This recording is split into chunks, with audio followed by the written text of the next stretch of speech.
Back before phones could really do anything of value, there wasn't a whole lot of ways to enjoy media on the go. Almost 20 years ago, in November 2003, a company named AM3 launched a new peripheral adapter called Advanced Movie Adapter. In fact, this was good timing since the Game Boy Advance had only just recently released its newer model and more fancier model, and my personal all-time favourite, the Game Boy Advance SP. The purpose of the media adapter was basically to read smart media cards. So, what's a smart media card, and why would I want to be able to read one of those on a Game Boy Advance?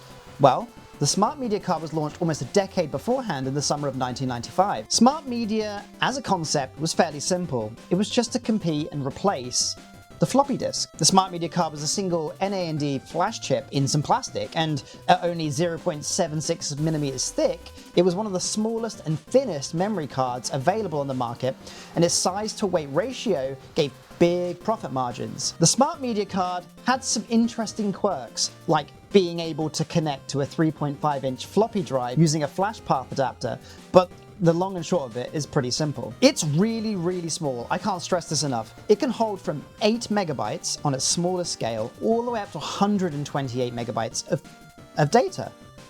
The original floppy disk that was many times the mass and size of one of these Smart Media cards could only hold 1.4 megs of data. So you can see the gap in the market. So this leaves the question, why would we want to be able to read Smart Media cards on the Game Boy Advance in the first place?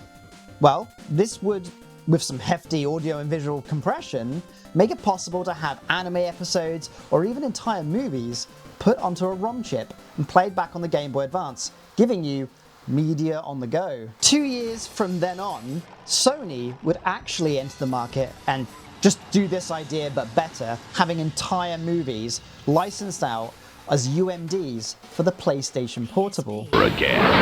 The Amityville Horror, buy on October 4th on DVD and PSP. The AM3 adapter was sold exclusively in Japan, so this is likely why some of you have never seen or heard of this before. But what's really interesting about it is that I had, let's just say, some reservations. To work on the screen, the video needs to be scaled down to 240 by 160. That's right. That's insane compression for today's 4K YouTube and 8K YouTube videos. This is just merely 240 by 160. And while the image quality isn't going to compete with the image quality of my phone today, it still looks reasonably good on the SP. Frame rate isn't great, but the audio sounds fine. And if you plug it into a speaker, you really get to hear what the audio actually sounds like and not just how the audio sounds coming through the very tinny and awful speaker of a Game Boy Advance or Game Boy Advance SP.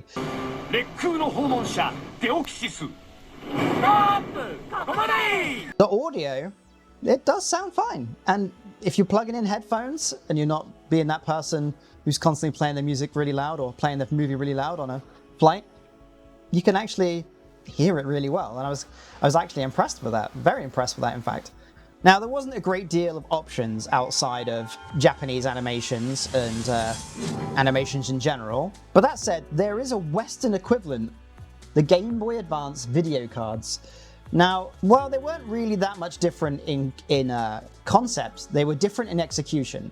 So with the AM3 cards, you have these cards, which you've seen in the B-roll footage, these cards, and you buy these cards and then you slot them into an adapter, boom, and the adapter goes into the Game Boy, plays the movie.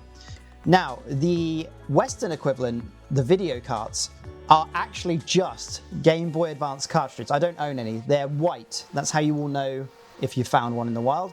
They're a white cartridge, and they have episodes and things on as well. For Western animation, most of it being Cartoon Network and that kind of era. But here's the thing, they take up significantly more weight and space than the AM3 cards. You know, an AM3 card is tiny and weighs nothing.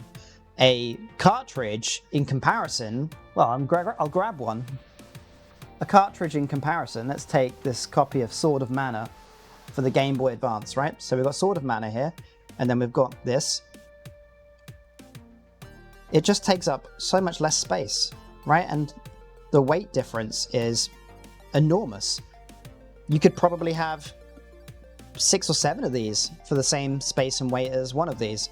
So I would say these were better, and these could hold more, because a Game Boy Advance cartridge could only hold up to, I think, 64 meg, whereas these can go all the way up to 128 meg. So you can technically have more data on these. But that's what we got over here. We got a different version.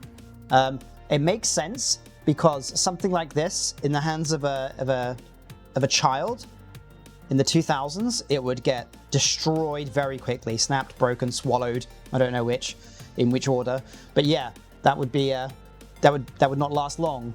Whereas obviously these carts were built to be thrown about, dropped, played with, and they've stood the test of time. So maybe that was the decision for it. Maybe they just thought the Western audience was a bit too haphazard with its items.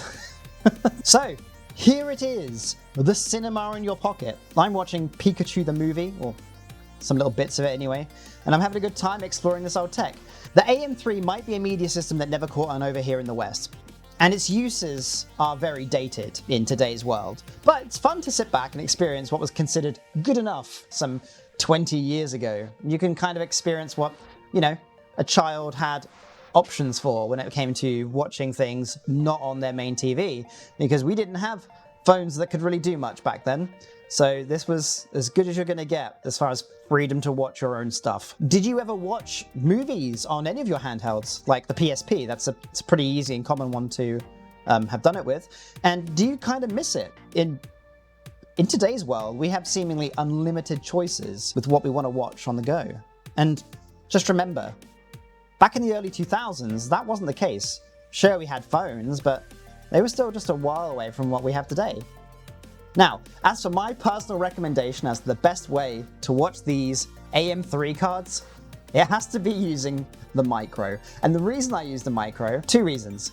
The SP, I don't have an AGS 101, I just have a 001. So the backlight is okay, but it's not as good as a micro.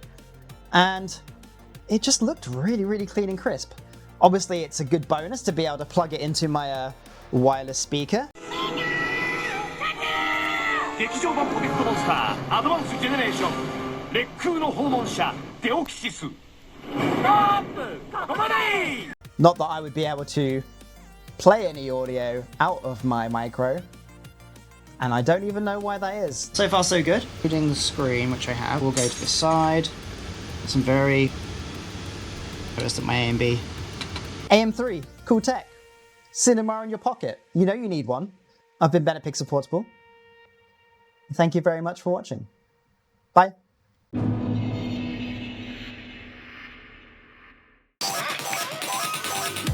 we go into the shops, spending money till you drop, and I'm having a great time.